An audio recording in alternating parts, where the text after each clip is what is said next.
है, सुबह भोजन होता नहीं था और शाम को भोजन छूटता नहीं था।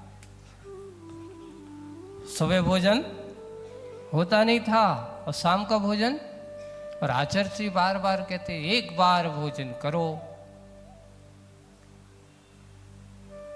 एक बार भोजन करने की आदत डालो। यहां तक कि कई बार डांट भी पड़ा। अब क्या करें, कुछ समझ में नहीं आ रहा है कैसे होगा। तो अपन ने सोच लिया कि अब कैसे होगा। अब तो अपन लगता है कभी मुनि बन पाएंगे कि नहीं बन पाएंगे, कमजोरी है अपनी ऐसा।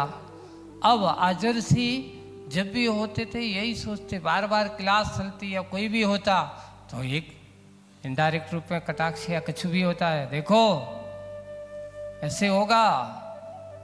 एक दिन मुक्तागिरी में तो एक दिन ऐसा पता चल गया। अब देखो, हमने आचार्य जी ने कहा कि ठीक है अब मैं शाम को करके पानी भर लेऊंगा, लेकिन हुआ ये कि सुबह भोजन हुए, गर्मी का समय था, एक दो रोटी खाए और बस आ जाए। शाम को क्या हो जाए, भूख लगती थी। तो अब कुछ समय तो ऐसा कर लिया। आचार्य जी ने कहा तो ठीक है, महीना 15 दिन अपन ने चलाया, नियम लिया या कुछ किया। आचार्य जी को नहीं बताया, लेकिन ठीक आचार्य जी हम करेंगे, साधना किया। फिर बाद में पता चला कि अपन फिर शाम को भोजन करने लगे। तो अब आचार्य जी को पता चल गया एक दिन, कैसे, एक श्रावक था, उसके यहाँ हुए आचार्य जी के आहार, है ना। तो वो क्या गया आचार्य जी के, शाम को भी सहज जैसे तुम लोग सब आ जाते, जब इतनी भीड़ भाड़ नहीं होती थी, 90 की बात है। और वो गया, आज तो मेरी गुरु भक्ति छूट गई। शाम को वो 4 महीने वहीं रहता था, रिटायर्ड जेलर था वो, वहाँ से जेल से रिटायर्ड होकर के आया था। बिल्कुल पति पत्नी 4 महीने वहीं रहते थे। और वो वहाँ आए, वो आया, आज तो गुरु कृपा हुई, बोले कि आचार्य जी के सामने गया शाम को, आज तो आचार्य भक्ति में नहीं आ पाया, गुरु जी की भक्ति आरती छूट गई, भैया व्यक्ति कर लो। तो आचार्य जी कहते क्यों क्यों छूट गई। बोले कि आज तो आपके चरण पड़े थे हमारे घर पर। तो चरण पड़े थे तो क्या हो गया, आज शाम को सभी ब्रह्मचारी ब्रह्मचारियों का आहार हमारे घर पे हुआ शाम को। तो आचार्य जी ने, ब्रह्मचारियां तो ठीक है, ब्रह्मचारी कौन गया था, पकड़े जाते थे, कोई ऐसे पकड़े जाते, कौन गया था। बोले कि सब गए थे, मनोज भी गया था, अभय भी आया था, और ये सब नाम बता दिए उन्होंने। अच्छा, शाम को इन्होंने भोजन किया है। बोले कि हाँ, नहीं बस किया तो कुछ नहीं है, ज़्यादा से ज़्यादा 2-3 रोटी खाए हो, बस रोटी खाए और कुछ नहीं खाया महाराज। वो समझे कि कछु, अच्छा ऐसी बात है,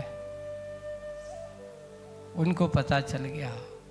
अब दूसरे दिन सुबह सुबह से आचार्य जी कहते हैं डांट लगा करके, ये बताओ तो लोग यहाँ किस लिए आए हो, सिर्फ खाने पीने के लिए आए हो कि साधना करने के लिए आए। उस दिन कोई भी कोई कार्य करने, चलो पढ़ो, कोई काम नहीं है।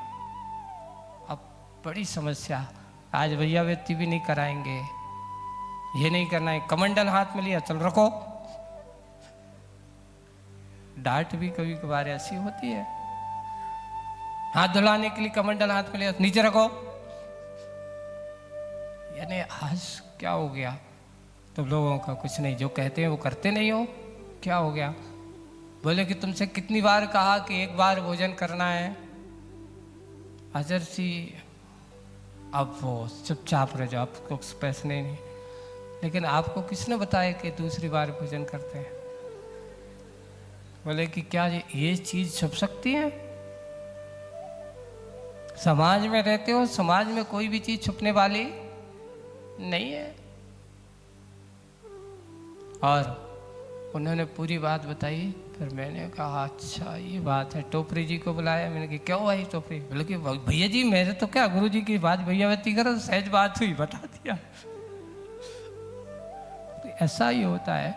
तो बस इतना है